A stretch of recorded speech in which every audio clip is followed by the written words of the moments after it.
Hi again guys, in today's video we'll be having a look at the brand new Corsair LT100 Smart Lighting Towers starter kit.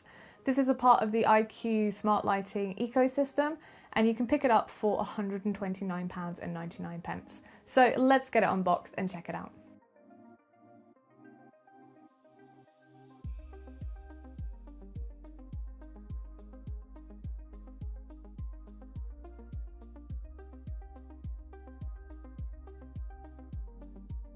Inside of the box, you do get a 5-volt external power supply that has a cable length of 1.8 meters.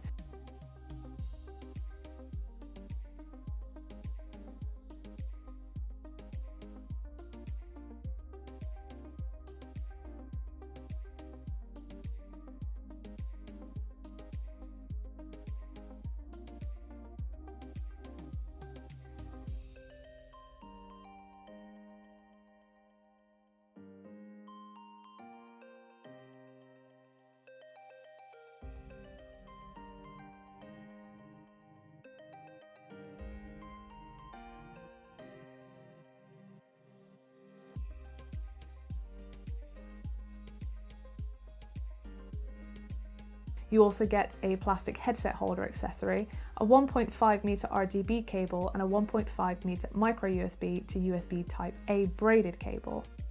Product dimensions without the headset holder come in at 95mm in length by 95mm in width by 422mm in height. In terms of the actual light towers, you only have one with a button. This is to control powering on and off and to cycle through the 11 preset lighting profiles. They both have an aluminium post and base, and the base has a non-slip rubber to help keep it secure on your desk. These are also fitted with 46 RGB LEDs in each of them behind a white silicone diffuser.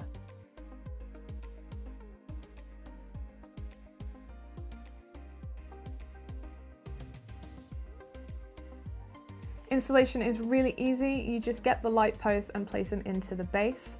You then find the desired location on where you want them to be in your setup and connect the RGB cables to both towers.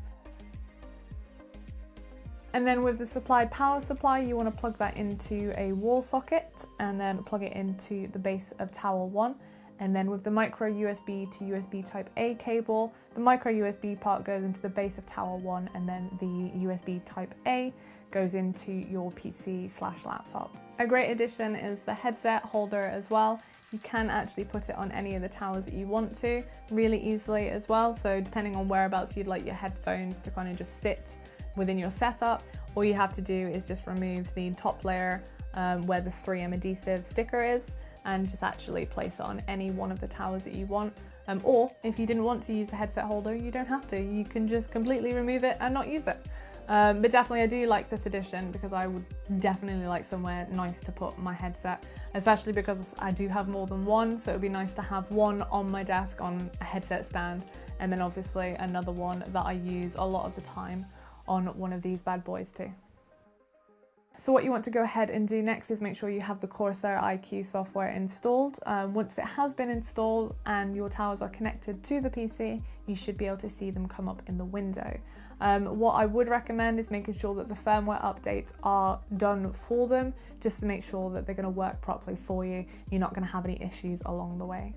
From here you can adjust the tower's order and run LED checks to ensure that they are working perfectly fine.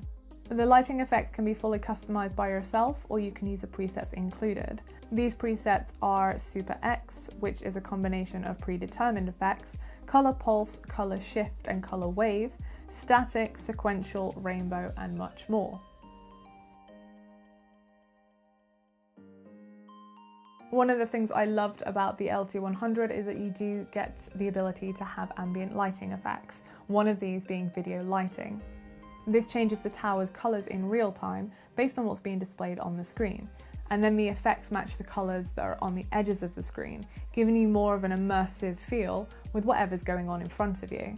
And then if you wanted to, you could actually set a custom region of the screen that you want the effects of the towers to match instead.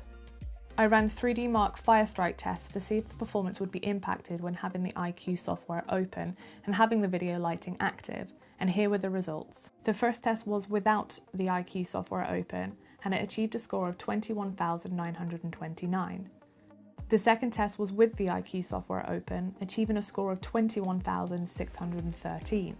And then finally, this test was done with the iCUE software open and with the LT100 reactive video lighting effects active. This is where the score dropped down to 20,487. So it's safe to say that there is a 1,442 score difference from having the iCUE software turned off versus the iCUE software turned on and video lighting effects active. This results in a 6.6% performance loss. However, there was no performance difference in real-world frame rate in Division 2 with the iCUE software and reactive lights on and off. And then the other ambient lighting effects that they have is audio lighting, which reacts to any audio that you've got going on, like music or anything, and voice as well, which is great. You also have text, fire players, which is a really nice one, and then you have Borealis as well.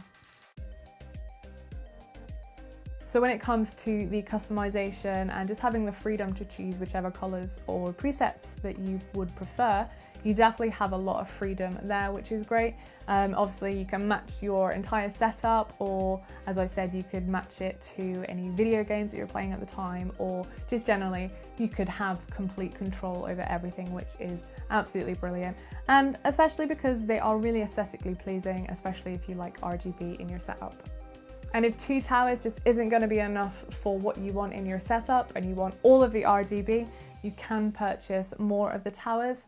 It's an LT100 extension kit, which can be purchased for £59.99. And with that, you get an additional tower, and you also get an additional 1.5 meter Y RGB cable.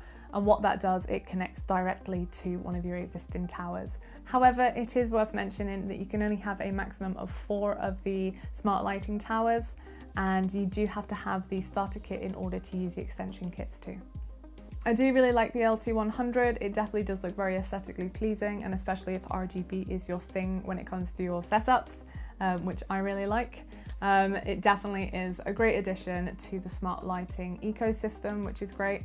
I have like all my peripherals and my 2 PCs and everything, just so much RGB going on, and I like it. I've always been a sucker for it, but I know there's a lot of people out there that don't really care for it, but I'm one of the lovers of RGB, so this is really great and it looks really great in my opinion. I would have really liked if they'd added a USB pass-through to one of the bases, just like they did with the RGB headset stand, the ST100. I do think that having that additional feature there would have made this product more bang for the buck, because with it being £129.99, it is pretty expensive, and I just feel that you can never have too many USB pass-throughs. I do wish that there were less wires. Obviously you got the power cable, the USB cable, and then you have the RGB cable, and that's not even taken into consideration. If you wanted to have more of the towers, then you'd have obviously the additional Y RGB cables there as well. So yeah, it's very cable heavy in a way, but obviously if you're great at cable management and you can make your setup look like super clean by hiding all the wires and everything, then that's great. But for me, I can't, unfortunately. I try, but I just can't seem to get the cables like looking flawless and hidden. Personally as well, I would have preferred to have a longer RGB cable for the fact I do have a 2 PC setup, and I would have liked to have put the towers one each side of the PCs, but because I have 1 PC and then the 3 monitors and then another PC, the RGB cable wouldn't actually fit around the entire setup. So it was difficult for me to find a position within my setup that it actually looked pretty decent. In the end, I had to put them on top of my PCs, and because one of my cases is taller than the other, one tower was taller than the other, and it looked okay. It just wouldn't have been my preferred setup, like configuration for them. But then again, if you did go ahead and grab yourself the extension kits, you would have a lot more freedom of where to put them, and you could have like them wherever you wanted basically. As long as obviously the cables are connected to each one of the towers, then you're good to go. That is it from me today, guys. Thank you so much for watching. If you did enjoy the video, please make sure to give it a thumbs up. And if you haven't subscribed to the channel, please make sure to go ahead and do so. We also have a BitTech merch store as well, so if you want to go ahead and represent BitTech, make sure you check the links in the description below, and also join our Discord too. Thank you guys, have an awesome day, and I'll see you for the next video. Bye!